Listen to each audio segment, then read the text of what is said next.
The conversations going on around the room. I want to welcome you again to the Harriet Arnow Conference. I hope you're having a good time. My name is Jeff Harris. I'm Associate Professor of English here at SEC and member of the organizing committee. And I am here to tell you that there's more food up here. So feel free to come on up and get some more. We have more cookies, hardly any cookies left. We haven't really overdone it on the sugar, I think. But we do have a couple things that I want to tell you about. You may have noticed the pictures we have on display here. They're on loan from the Stearns Coal Museum in McCreary County, so please take a look at those. Also, we have a display in our library just next door over here that is on loan from the Kentucky Coal Museum in Benham. It's in a display case over there, so please, on your way out or at some point this afternoon, please go over there and take a look. A lot of really interesting items. We have, of course, our scheduled program for lunch.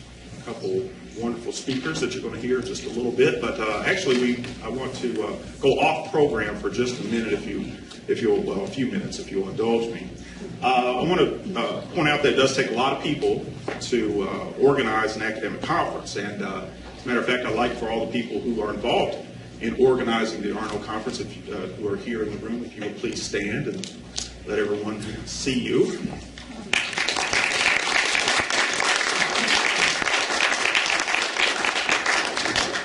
In addition to these people who plan the program, contact and wrangle authors, arrange for food, and attend to all the little touches that we think make our conference special. There are many people who tend to the logistical aspects, our M&O staff, our IT staff.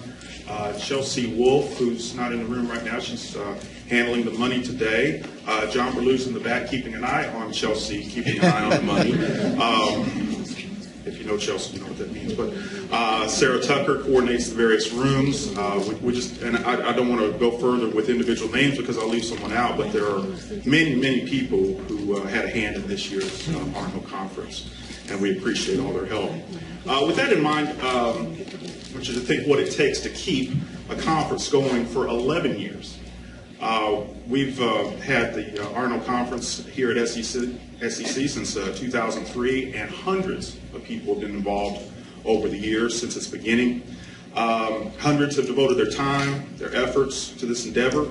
But I can tell you, as someone who's been with the conference since the very beginning, that there would not have been one conference, much less 11, if not for our guiding light, the one indispensable person at the center of it all, Lynn Crabtree.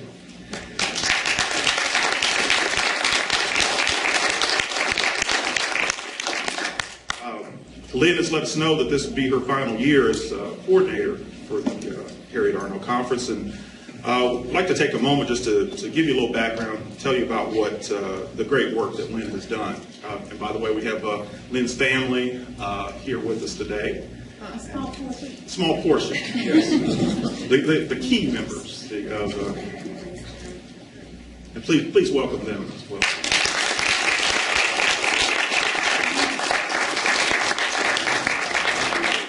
This is I assume, a surprise for Lynn. That was the goal.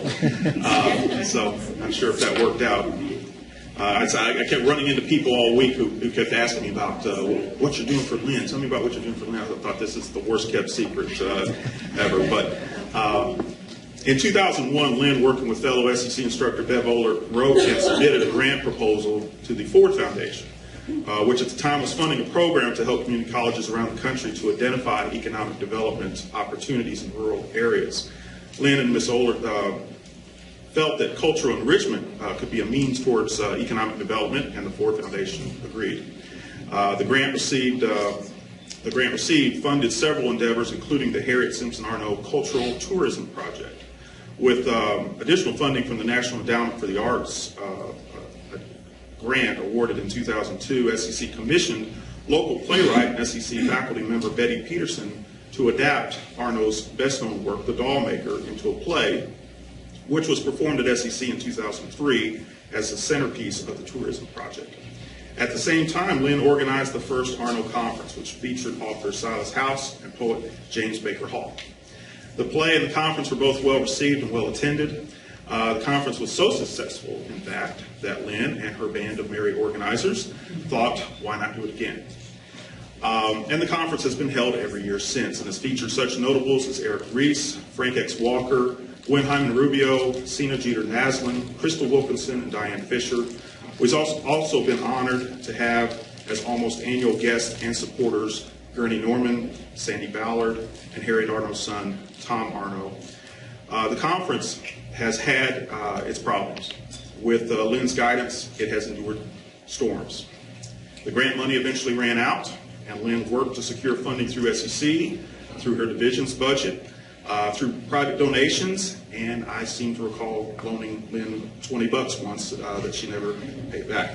Always with an eye toward maintaining the conference's high quality.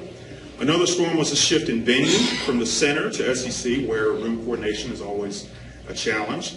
The most memorable storm was an actual storm, a tornado that struck Pulaski County in 2006, I believe it was, forcing all conference presenters, organizers, and attendees to huddle together in the basement of the Blakely building next door.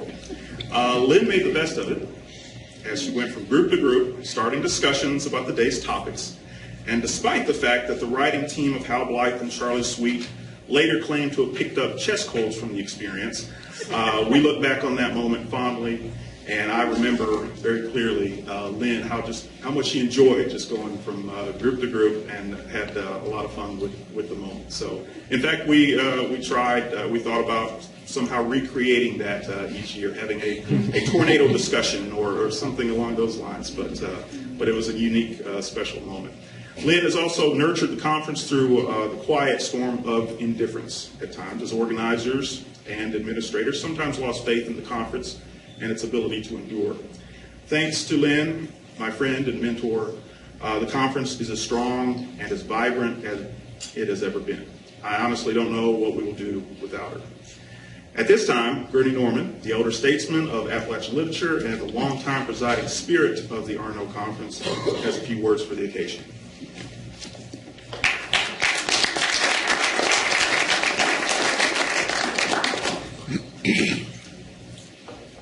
Well, I've inserted myself into the proceedings because I wanted to be here especially, even if only for the midday part of the program. Thanks for that report on Lynn's wonderful contribution to this conference. I've probably I think I've only missed 2 or 3 of this conference in all the years.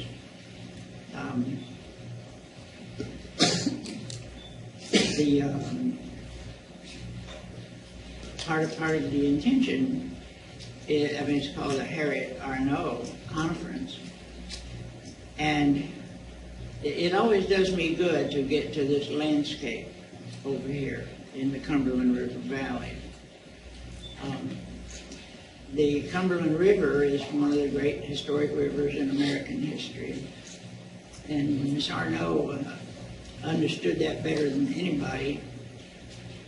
And I've recently been reading her wonderful book of nonfiction, Seed Time on the Cumberland. We learned from that book just how wide her range was. And how much that she knew about this region before she ever went to school. So it's so appropriate that this annual conference take place for us to honor Harriet Arnow and her legacy. So I'm trying to say a few words to honor Lynn Crabtree. First of all, let me say that I'm proud to have been one of the comforted in the big tornado scare. It was a memorable experience. All of us huddled in a hall on the floor below, I guess. There have been many other memorable experiences at the conference. There is a feeling of community that hovers over this conference. That those who attend and those who are on staff and have teaching roles and support roles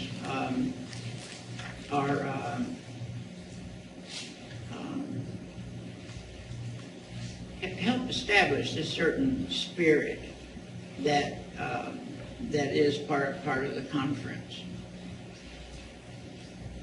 It's a family feeling, but it's also a very professional situation where discourse and readings and craft talks and classes take place at a very high level. So the folks who live nearby and perhaps attend the community college or are just out in the woods and trying to finish your book,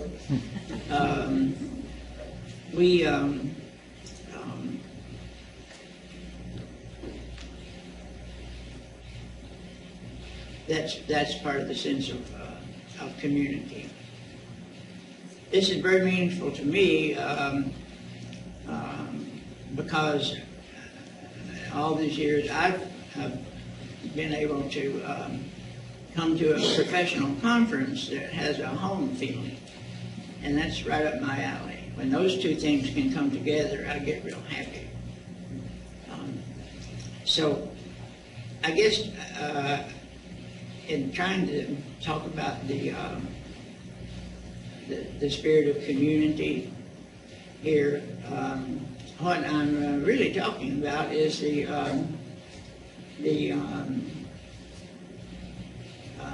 presence of love in all of these proceedings. And that's how I feel about Lynn. I think we love Lynn. And I guess I'm of two minds about her stepping aside from the conference. I'm really glad for her to go do something else and enjoy it. But I'm also very sorry because it is an end of an era. But she has established a very solid foundation for this conference to continue and to flourish.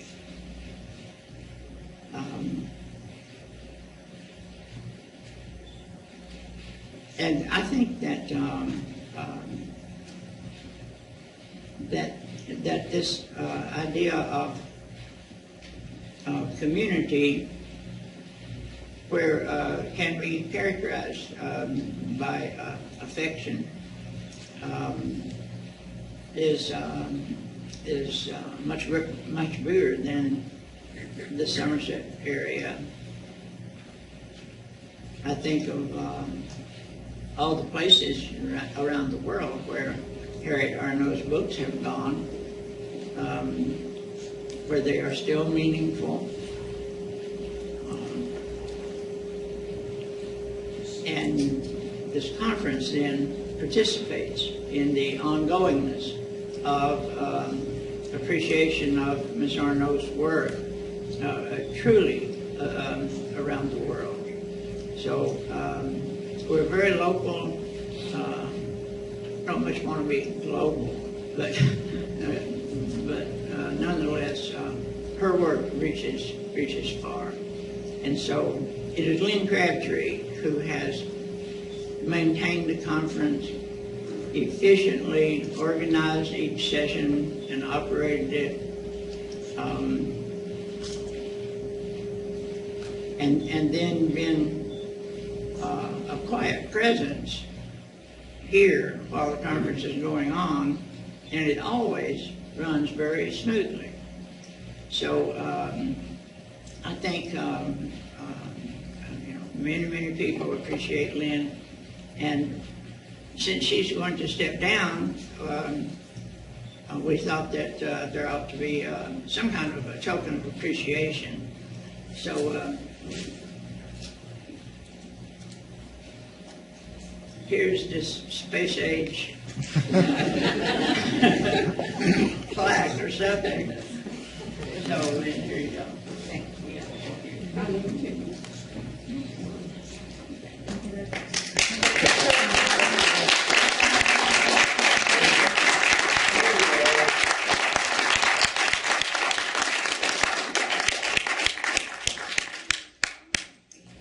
Speech. Well, I'm kind of stepping down from this role, but I'll be back. So, you know, you guys do a good job next year because I'll be back. I'll be watching. No, it has been a labor of love. It really has been. Because I fell in love with the works of Harriet Arnow and realized the richness that existed within that. But partly I realized that I had my own great Appalachian heritage and wanted to share that with others. And I think that idea of community and that idea of love is really part of what Appalachia is all about. Yesterday I heard Ron Rash talking about what characterizes Appalachia. And I think that's partly what he was saying in the presentation he made at Brewer College yesterday. So it's been my great pleasure, and yeah, I'll still be around. So thank you so much.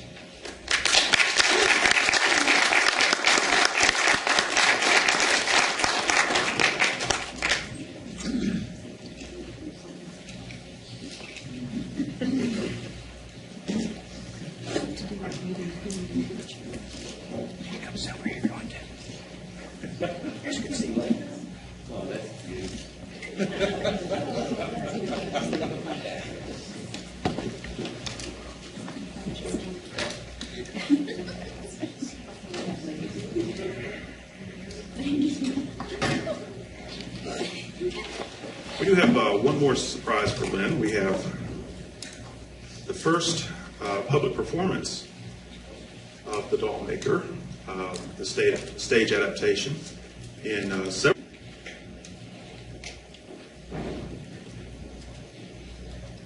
Meeting only on Sharon. Go ahead. There you go.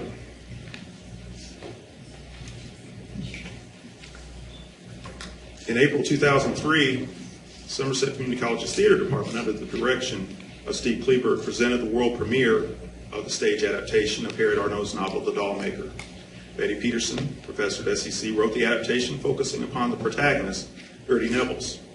Gertie finds herself in a cramped housing project in Detroit, having left behind her beloved hill country in Kentucky to follow her tinkerer husband Clovis in his quest for the good life in the city. In the scenes which we will read for you today, Gertie is reeling from a devastating personal tragedy, the details of which are revealed to the audience through a series of flashbacks leading up to the tragic occurrence. At the end of the play, the audience sees Gertie in the present as she resolves how she will face the future. In the first scene, Gertie, read by Sharon Whitehead, interacts with her youngest and most imaginative daughter, Cassie, read by Danielle Ryle, en route to visit Gertie's mother, Grandma Kendrick, read by Wanda Fries. Along the way, Gertie and Cassie pass an abandoned house, and Gertie dreams of making a home for her family. Cassie begs Gertie to take the time to sit in the sun and whittle a doll out of a small piece of wood. It's nice and warm here in the sun. We could sit on that old log and make us a doll. Make her pretty shoes. High heels like Ann Liz Kramer's been buying since they took her man off to war and give her big money. You think that old house is pretty? More than pretty. It'll be warm in winter and cool in summer, and no matter how hard the wind blows, that log house would never shake. I used to come here when I was a little girl about your size. And behind it in the hillside, there's a cellar. And in the hottest summer weather, that cellar was so cold that it'd keep milk sweet from one morning to the next. And we put pears and apples in our cellar, wouldn't we, Mama? And we picked blackberries, our own blackberries, in our own fields. We'd never have to go asking my mommy or old John, could we please pick berries? And we'd have... Will we have to give Uncle John much of what we raise? Not as much as one blade of fodder. We'll have fat hogs and chickens, the grass and the moss on the roof, the yellow mums by the gray stepping stones. all hour. Hunting and trapping will be good this winter. All up and down the creek. And this place is close enough to the river, a body could run down every little while and get a mess of fish. Oh God, thy ways with my children are beyond understanding. Oh, Gertie, your own born brother dead in a foreign land, and never once do you come to comfort your old mother, a weeping her heart away. Oh, Gertie, how could you do me this way?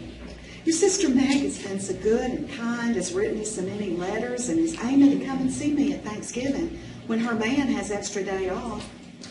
All the way from that mining town, Meg will come for a day or two just to see her mother.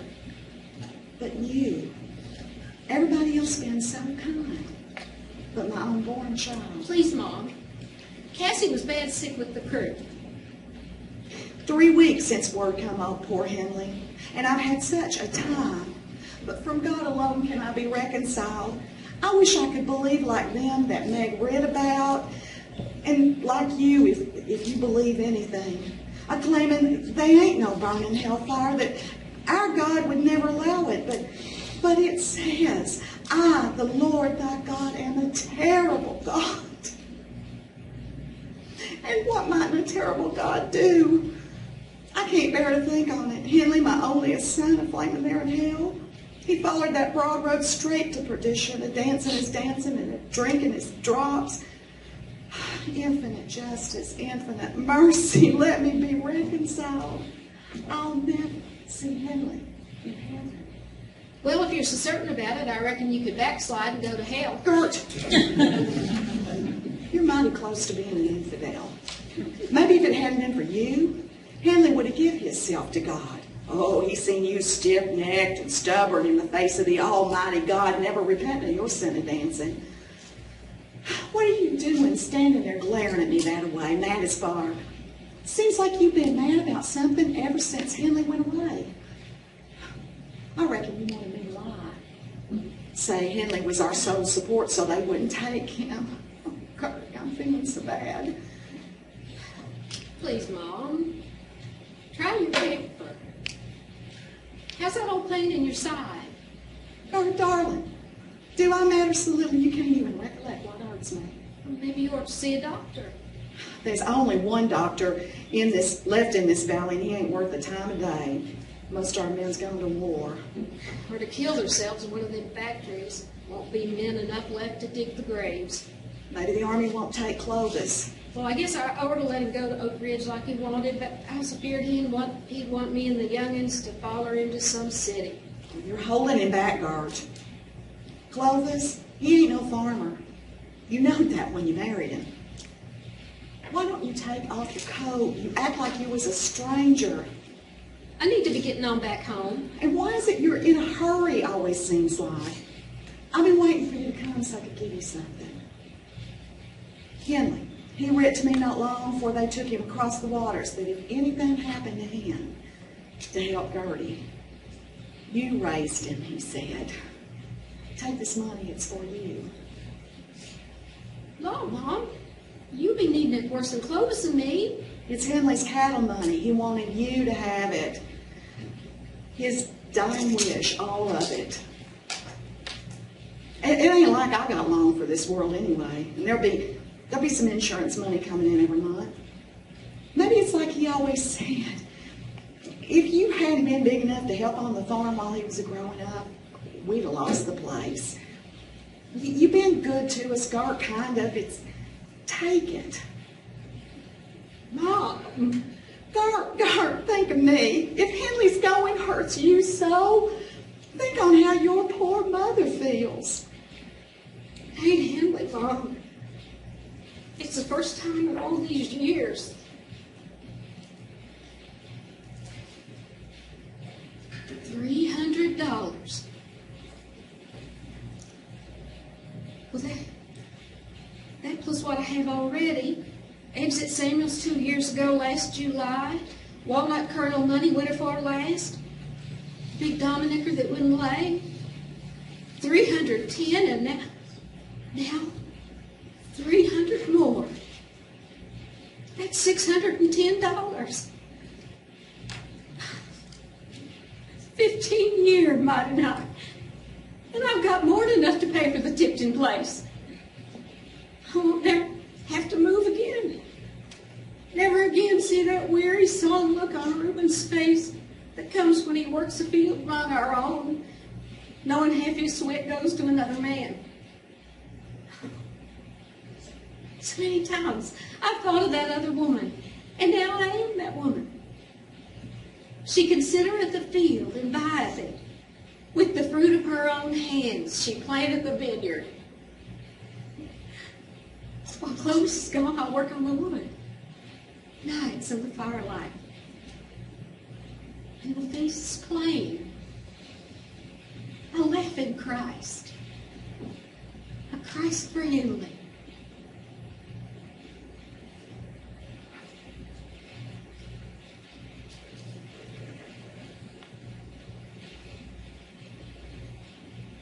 It seems that Gertie's vision of a home of her own nestled in the hills where she and her family will live off the bounty of the land has become a reality. The block of cherry wood, symbolic of Gertie's artistic impulse and her state of mind, is at the center of her home.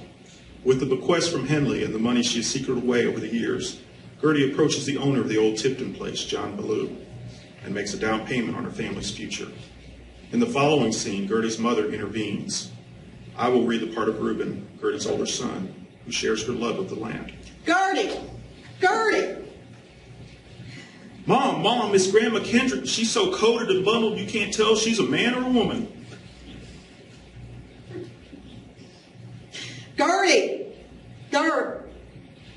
What's wrong, Grandma? Did somebody die? Oh, no, honey. But your poor old grandma would be better off dead. I've lived to see my own flesh and blood bring disgrace to this family. Mom, I don't know what Meg's done. Fornicated, danced, played cards. It can't be mine. Meg's a decent woman. She ain't slipping around conniving to leave her man and make her children fatherless. Fatherless. I give her money, your dead uncle's money, her own born brother's money, for to buy you decent clothes and all the things you need. And what does your mom do? She bought us a place of our own. Oh, Lord, she's turned her own children against their father. She never learned of the Bible where it says, leave all else and cleave to thy husband, being in subjection to him. I couldn't believe it when Sue Annie come over with the tales that's going around. She said you was a-buying that old hillside in that old house. It's a good house. Young man, you need a father's hand. You're getting sassy. Do you want the whole country a-talking about your mom? They don't talk about Ann Liz Kramer, and she lives without her. Ann Liz Kramer is a-doing what her husband wants her to do, for he's a born farmer. Soon as the war's come over, he's a-coming home. Your pop, he ain't no farmer. He ain't a-coming back home. His mammy said he's in Detroit, working in one of those factories. In Detroit, you'll have a nice home with electric and running water, both hot and cold maybe, and a good school with a real gymnasium and school lunches like Meg's young'uns has got. But better than anything, your pop will make you a good living and you won't have to be working yourselves to death in some old cornfield. But it would have been our own, all our own field. Me and John Ballou, we've got to do our duty, Gertie. I talked to him about Clovis and needing you and the young'uns with him. And he said he wouldn't take your money. He'd give it all back to me to give to you. He said he ain't about to come between a woman and her man and her people. A body's got to give in to reason. You have no right. Oh, the right's on my side. Your young'uns need schools, and when Clovis is a-making you a good living, you ought to go to him. There ain't no more to be said. You aim to let her do that to us, don't you? Son, we got no choice.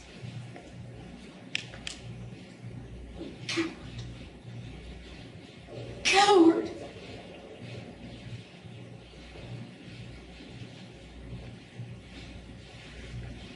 Gertie and the children have made the exhausting trip to Detroit to join Clovis.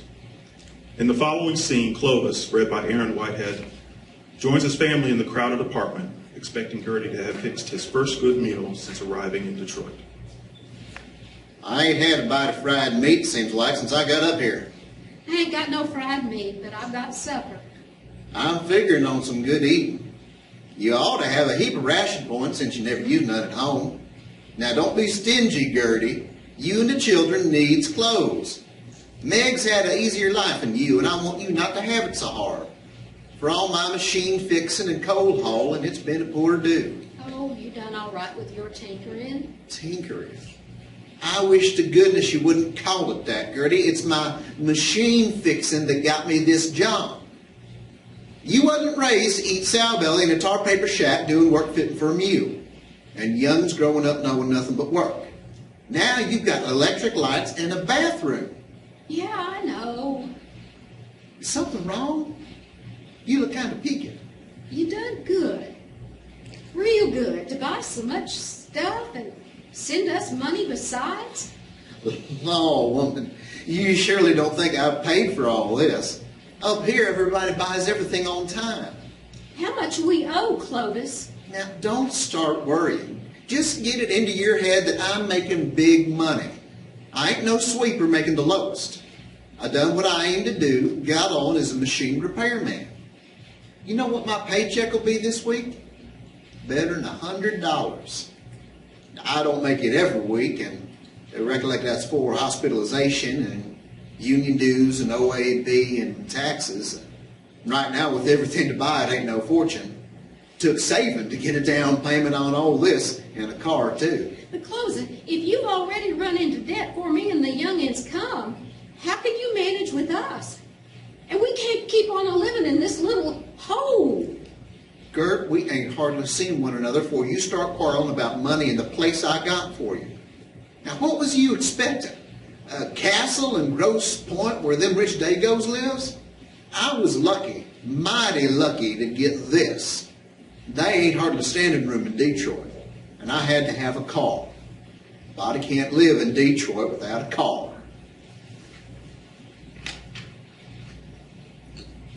Clovis does not understand or appreciate Gertie's artistic nature any more than he understands her reverence for the land and the way of life she left behind in Kentucky. He badgers her to use her wood-carving talent to make money for the family. There's all kinds of money to be made with your whittling foolishness, Gert, if you just quit giving it away. You could make big money selling them dolls. Trouble with you is you take too long. We need to come up with a way to speed things up. A jigsaw, maybe. It's a steel contraption you can lay the wood on for sawing out them dolls and such. I know what a jigsaw is, Clovis. I just ain't sure that You'd save all kinds of time, and I've got a thing that'll bore holes in jumping jack dogs. Clovis, they be the ugliest. No, Gert. You just want something you can make in a hurry and sell cheap. Hand carving takes too long. All you need is to put on some paint. Real bright. Paint? Cover up that pretty wood? People likes colors up here, Gert. Paint will cost, though. You wasted $50 worth of work of whittling on that other doll. You could even make animals or Christs on crosses like everybody wants here in Detroit. With a saw like that, a body can cut out anything. A fox or Christ or pieces for jumping jack dolls, all the same to a jigsaw. Oh, Clovis, Christ weren't nailed on solid lumber. What difference does it make? It ain't Christ, no how. There's millions of crosses with a feller on them they call Christ, all out of solid lumber with the Christ straight again and glued on, and now you want to change it. That's one of your big troubles, Gert.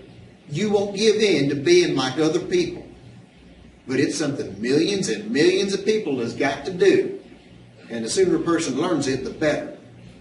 I bet in this town a body could sell 1 million of them things if they was cheap enough.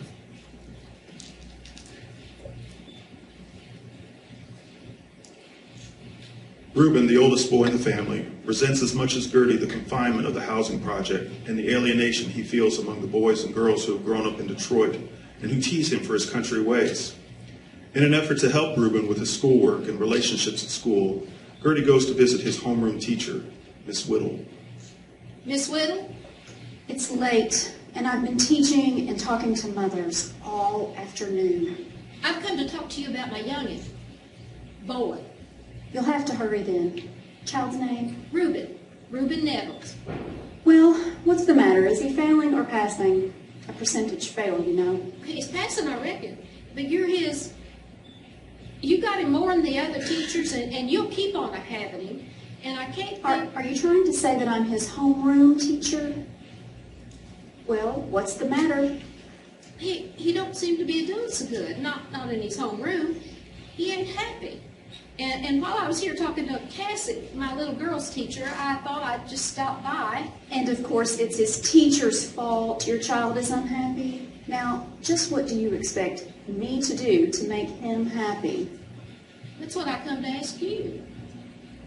He kind of likes his other teachers. Mr. Skyro says he's good at whittling, carving in art class. And back home... Back home? Don't you realize that until they built this wartime housing, I presume you lived there, I never had more than 32 children in my section, and only one section? Now I have 2 sections, 2 homerooms, one in the morning with 43 children, one in the afternoon with 42, many badly adjusted like your own. Yet you expect me to make your child happy in spite of... But I've got 2 more in school, and they get along. What did you say your name was? Nevels. My boy's name is Reuben. Maybe you don't recollect him. I don't what? Recollect, I said. Does that mean remember? I do remember now too well. Your children came up for discussion in a faculty meeting the other day. It seems the others have adjusted quite well, especially the older girl, but Reuben, I remember him, has not adjusted. He sits in the back row, his writing is terrible and he's messy. Good in math, but his spelling is terrible. I'm giving him a U in conduct because he just won't get along with the other children. But he weren't bad to fight back home. The boy had a toy gun and was teasing Reuben a little. You know how children tease. Learning to take it is part of their adjustment to life. Reuben lost his temper. He always has a chip on his shoulder and bragged to the other boy that he had a real gun and that he'd hunted in the woods and shot at a bear. He never tried to kill it, he said, just scared it away.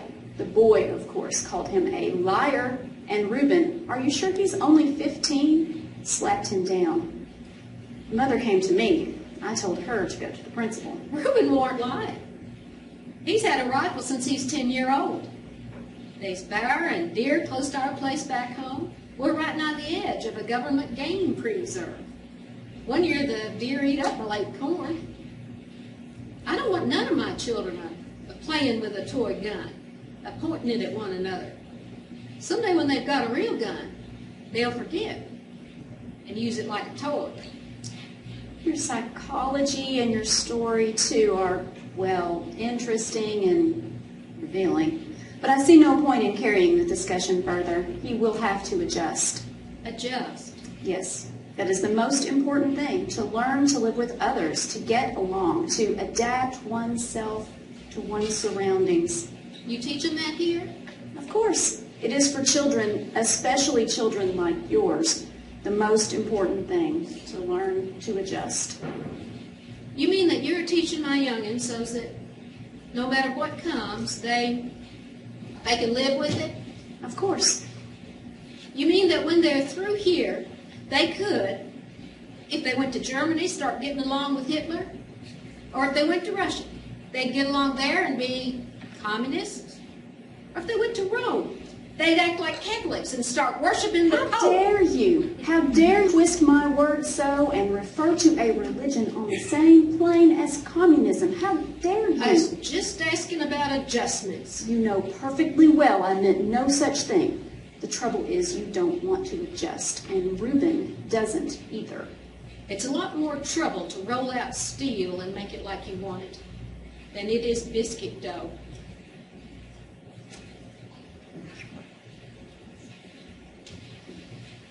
As a result of Gertie's visit to the school, the children's teasing of Reuben becomes merciless.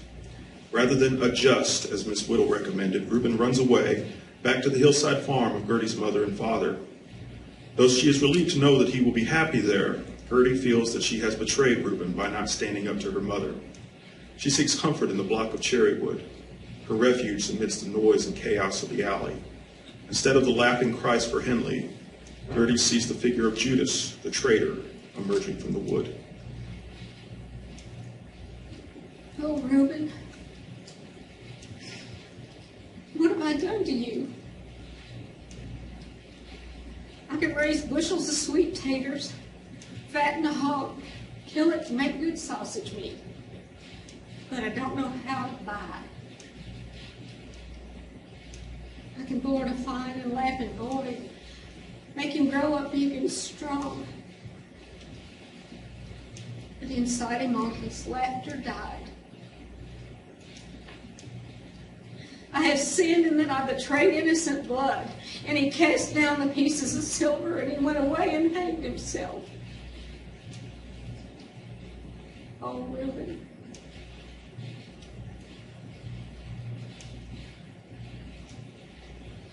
Gertie suffers an even more devastating loss, one that leaves her reeling in anguish and grief.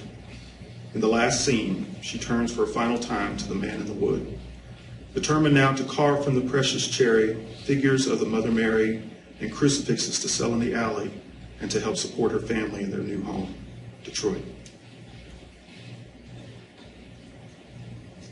What's the good of trying to keep your own if when they grow up their days is just like yours? Changeovers and ugly painted dolls. There's not any real whittling on the things. It's money in your head. I wanted you to be Christ, but Christ had no money, just his life. Life, money, your body separate the two. What had Judas done for his money? Whispered a little, kept still. No, you're not Judas. I'll bring the face out now and prove you ain't Judas. Your face is there. I only need to pull the curtain of wood away and your eyes will look down on me. There'll be no quarreling, no questions, because you understand that the dancing, the never joining the church was not as simple as me pretending I believed.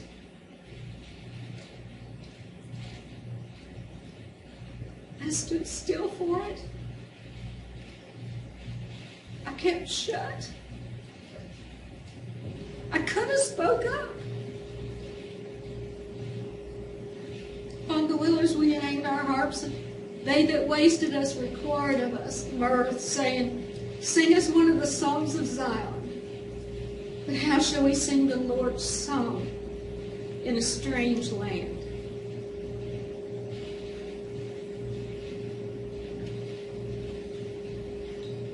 Maybe I've always known them other trees that never be my own. No more in the fireplace, a great slab of stone. Just like I've known always used Judas would. Christ used meant to be, but I couldn't find a face. And there's so many that would have done. Why, some of my neighbors right here in the alley, they would have done.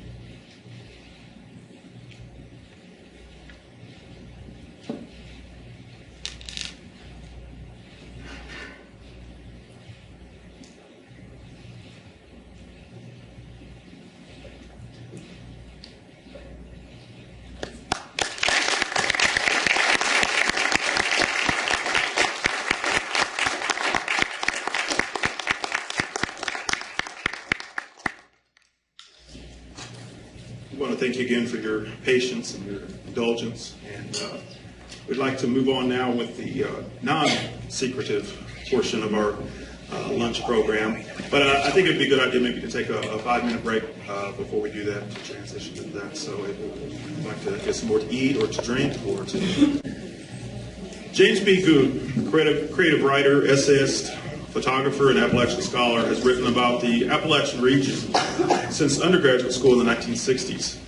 He has authored 4 books of poetry and 2 technical books on coal mining, produced and directed 2 documentary films, published short stories in 2 major anthologies and several national magazines, published over 500 poems in national and international magazines, and written over 200 columns for the Lexington Herald-Leader, Harlan Daily Enterprise, Cole County Extra, and various other newspapers and magazines.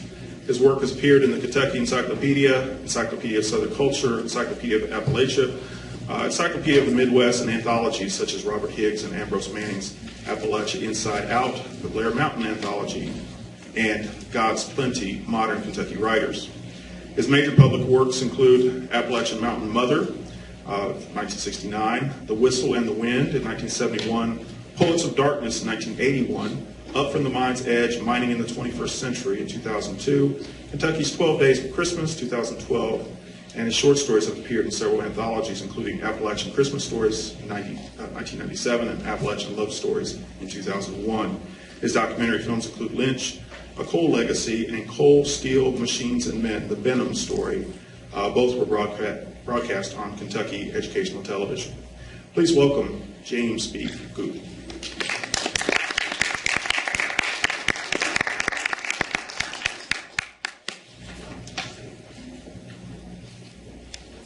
Hasn't this been a wonderful conference?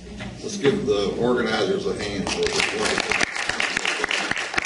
I might say that I did attend Mark's workshop. I'd highly recommend it this afternoon in fiction, and then Chris will also have a workshop in poetry. Thank you for that generous introduction. Pardon me if I'm having a difficult time following Harry Arnow with an academic paper, so forgive me. But this was a huge topic, and if you would kind of indulge me for a few moments and give me about a 30-minute slice of your time. This was a topic that was very difficult to narrow. When Lynn invited me to speak, here's her charge. For this year's conference, we're using the theme Coal, Past, Present, and Future. Of course, we're interested in the role coal has played in Appalachian literature in general. And to use the contemporary term OMG, I said to myself, I realized immediately that what a daunting task this would be for thousands of literary and journalistic works with coal at the center have been published since the 1800s. Because of the scope and the limited amount of time for this conversation, my focus will primarily be Kentucky as a representative microcosm of the influence this industry has had on a vast repository of Appalachian letters from the 19th through the 21st century. And I might add, it also goes back to the 18th century. So I posed a narrower question. What has been the overarching influence of coal upon the literature of Kentucky, particularly across genres? For purposes of this paper, these include poetry, fiction, creative nonfiction, song lyrics, film scripts, and theatrical scripts. What is generally referred to or referenced as belletristic writing, as well as the considerable academic writing that has examined the region from a historical, political, psychological, sociological, and critical perspective. Coal has often been called the rock that changed the world, and its impact on Kentucky has been paramount at every social, political, economic, and environmental level. Each of these can be universally thematic in literature, of course. However, there is a uniqueness about these in Appalachian Kentucky. Coal mining provides an exotic backdrop for writers to exploit.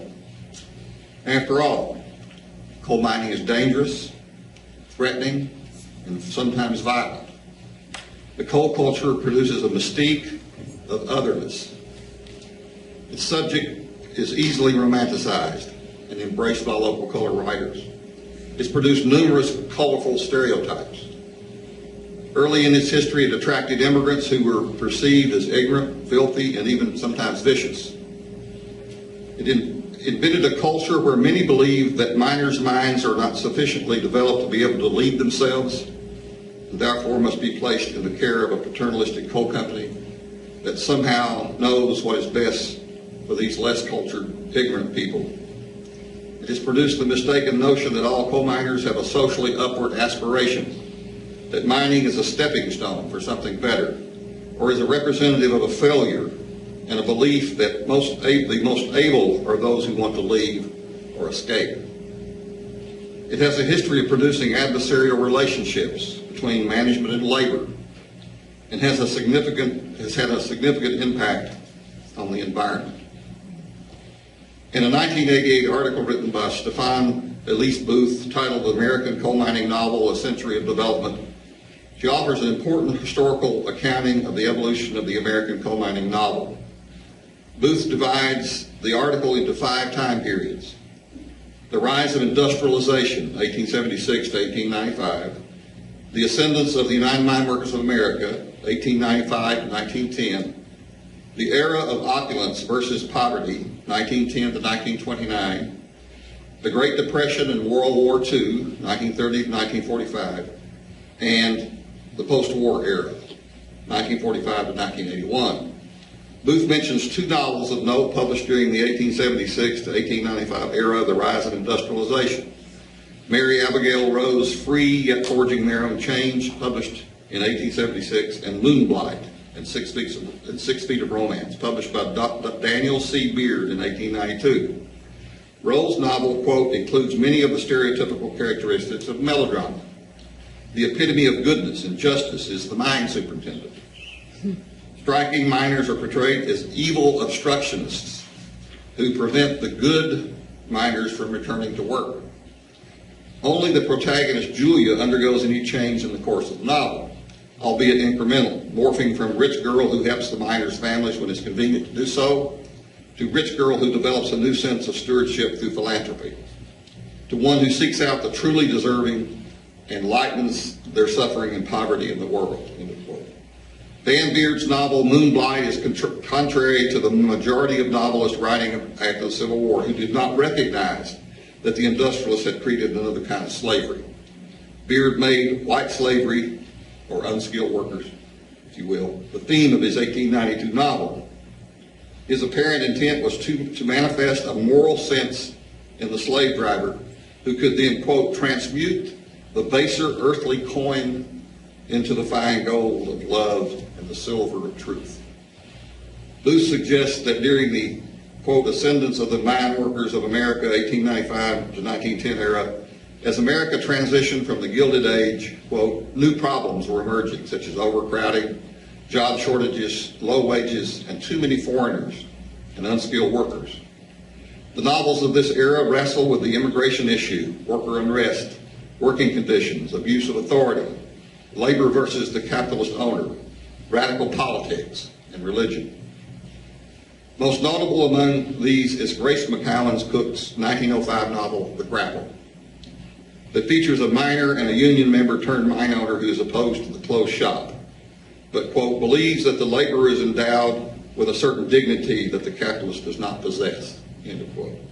Another important work of this area is Henry Edward Rood's 1895 novel, The Company Doctor, which reveals anti-clergy attitudes among workers and an express purpose of the, quote, realization of the dangers which will result from unrestricted immigration.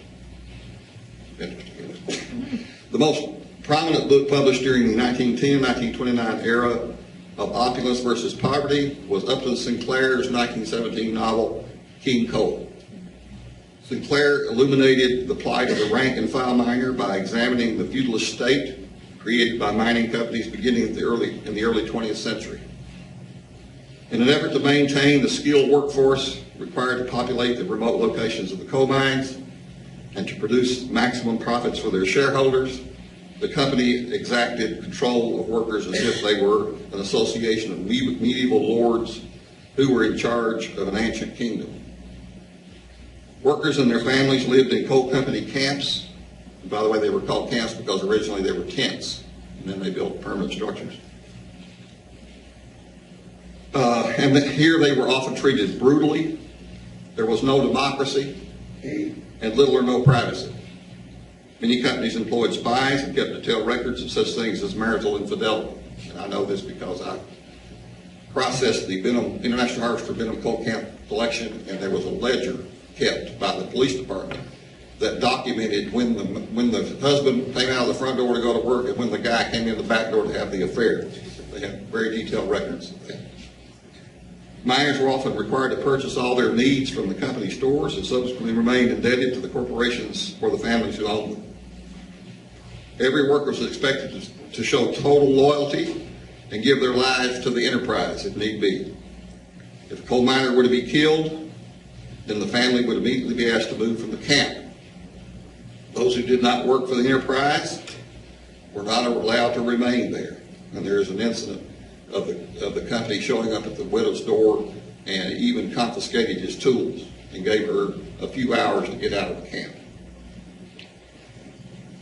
Sinclair's book led the call for social reforms at a time when industry moguls were at the zenith of their power. During the Great Depression and World War II, the 1930 to 1945 era, there was a distinct call for social change among the novelists. After the Wall Street crash, the job market was unstable, and coal miners in particular worked sporadically. The International Harvester Wisconsin Steel Coal Mine, where my father worked, blew a whistle every night to signal whether there was to be work the next day. No whistle, no work. That often meant my father worked only 1 or 2 days a week. And by the way, aside, that meant we ate potatoes and no milk and drank water during those periods of time. In order to present some semblance of hope and to keep him from leaving, the coal company occasionally worked a full 5-day week. So it was a carrot stick. 1 day, 2 days, you're getting ready to leave, 5 days also. According to Booth, this era is characterized by the proletarian type novel, social change brought about by either by peaceful means or some militant action. Best example is Jack Conroy's 1933 novel, The Disinherited. A catastrophic accident in the coal mines kills protagonist Larry Donovan's father and brothers and causes him to wander in search of a different occupation. He takes up the mantle of union organizing and spreading the message of revolution to the common workers. Critics praised this novel for its journalistic style and realistic portrayal of the average worker during the Great Depression. The post-war era, 1945 to 1981, brought a departure from the strike and proletarian novel. Interest waned in the protagonist's conversion from capitalism to socialism, and the miners' struggle to gain union recognition and ultimately better working conditions ended. Fielding Burke's 1947 novel, Sons of the Stranger, changes the strategy of the labor advocate by including a protagonist who graduates from law school and returns to help the workers. Former President of the United Members of America, 1982 to 1995, Secretary of Treasury of the AFL-CIO, 1995 to 2009, and current President of the AFL-CIO, 2009 to present, Richard Trumka, is the epitome of that profile. This son of an immigrant coal miner received a Bachelor of Science degree from Pennsylvania State University in 1971 and a law degree from Villanova in 1974. Since the publication of Booth's article, one could add at least one overlapping time period. The rise of environmental awareness, 1962 to present. One of the earliest books in this era was Harry Cottle's Night Comes to the Cumberland, a stinging indictment on the exploitation of men and nature by the richest coal barons in the United States. If you haven't seen the series that the Herald Leader did recently, you should read it. Rachel Carson's book, Silent Spring, had been published in 1962. It's credited with launching the contemporary American environmental movement, which led to the banning of harsh pesticides, such as DDT, beginning in the early 1970s. Its far-reaching implications were also felt in the coal industry, with wide concerns over the devastating effects of pollutants produced by the burning of dirty coal to produce cheap energy, and the effects on water quality as a result of runoff, strip mines, the widespread exposure of harmful minerals that leached into the streams in abnormally high concentrates. The deal there is that the good Lord put it here to be leached into the stream at a certain rate. We uncover it, it leaches into the stream at higher levels. Another book directly addressing environmental concerns regarding coal mining is Jeff Goodale's Big Coal, The Dirty Secret Behind America's Energy Future. In the New York Times Sunday Book Review, Corey S. Powell says that, quote, as Goodale puts it, our shiny white iPod economy is propped up by a dirty black rock. Goodale explores the pervasive and dangerous pollution produced by the industrial United States entities burning coal and reports that they contribute about 3/5 of all sulfur dioxide, 1/3 of all mercury, 1/5 of all nitrogen oxide, and 40% of the carbon dioxide emissions, all of which significantly affect global warming. According to historical documents, the first recorded person to discover and use coal in Kentucky was Virginia physician and explorer Dr. Thomas Walker, who in the April of 1750 used the mineral as fuel for his campfires, near where Barberville in Knox County is located. In 1820, the first commercial mine, known as the McLean Drift Bank, opened in Kentucky near the Green River in Paradise in Muhlenberg County, and it produced 820 short tons of coal, the first coal mine. Now get this.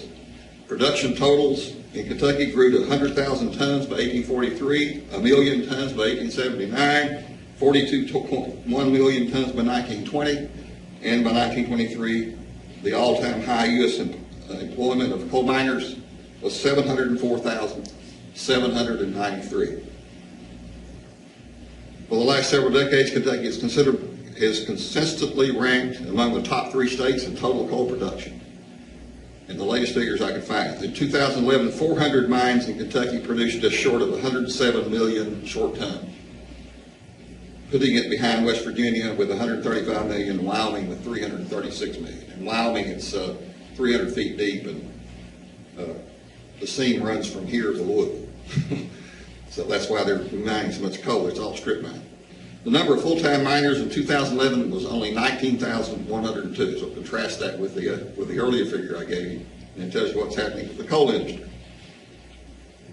Now, this incredible rapid growth of the coal industry had a significant lasting impact on the Kentucky and American levees. A useful directive for this conversation is to identify the most prominent themes found in the literature. 1, the romantic mythology. 2, the outsider-insider cultural phenomenon. 3, the cross-cultural context. 4, union strike. 5, the politics of paternalism. 6, the violence associated with coal mining. 7, health issues, including black lung, trauma injuries, and of course even death. And environmental issues and the impact. So those are 8 general themes that we find. Many of these themes have been examined from a cross-cultural context, given that early in the history of mining in Appalachian, Kentucky, experienced ethnic miners were recruited from the older, well-established coal fields such as those of Pennsylvania and Birmingham, Alabama. I grew up in a community where there were 38 nationalities and as many languages being spoken. The camp was divided into 6 sections by ethnic heritage. And the coal company's explanation was, well, those Irish can't get along with anybody. You know, they're all drunks, and so we got to put them up here. Of course, you want blacks in one section, you want the Hungarians in one section. Well, up until the 1970s, when the city was incorporated, we still had streets like Smoky Row and Hunky Street and so forth. So all this allowed for race and class to be prominent in the literature. So when you read in that era, you'll find it. David Duke, in his seminal work, Writers and Miners, Activism and Imagery in America, suggests that many of the novelists who had coal culture as a central theme were, quote, both fascinated and disturbed by issues of class, ethnicity, and race. Most wrote about these themes from a decidedly middle-class perspective, end of quote. One of the early themes in Kentucky fiction set in coal communities is that of the pioneer insider, challenged by the flatlander outsider. This resulted from the introduction of the capitalist industrialists who came into the isolated areas of Appalachia, the Appalachian Mountains, in search of rich timber and coal reserves still abundantly available there post-Civil War, and who clashed on various levels with the established rural mountain people who had settled there in the 1800s. This situation created an antagonist suitor, the outsider, who was usually male, decidedly middle class, and who attempted to rescue some poor, downtrodden girl trapped in a coal mining family full of alcoholism, poverty, brutishness, and a general disregard for women. I'm not making this up. One of the early Appalachian literary works influenced by coal was John Fox Jr.'s 1918 novel, The Trail of Lonesome Pine. Fox's family had coal interest. Not many people realize that about Fox, but he was a coal baron. They had coal interest in southwest Virginia near Big Stone Gap at the foot of Black Mountain, the highest elevation in Kentucky. The novel's central love story involves June Tolliver, the insider mountain girl, who is a member of the Tolliver clan who's been feuding for over 30 years with the Phelan clan. And John Hale, a Flatlander foreigner who is a geologist slash coal operator slash coal prospector, determined to develop and exploit the vast coal reserves in the area. The novel set near Big Stone Gap, which Fox depicts as a lawless community replete with feuding and tensions emerging from the intense outside investment in the industry, of which Fox himself had been a part. But the novel also records and illuminates the local way of life, simple entertainments, religion, agriculture, and crafts. Trail of the Lonesome Pine, now get this. This shows you the impact. The Trail of the Lonesome Pine was a national bestseller after advanced sales of 100,000 copies. The book sold 2 million copies. It was adapted for the stage and produced at the New Amsterdam Theater in New York in 1912. Cecil B. DeMille wrote, directed, and produced a film version of it in 1916, while other versions appeared in 1914, 1923, 1936. That's pretty good. That's pretty good sales, right? Early on. And the reason it sold so well, of course, is people are curious about the natives, right? Those unmarsh natives who are out there somewhere in the jungle doing whatever they do.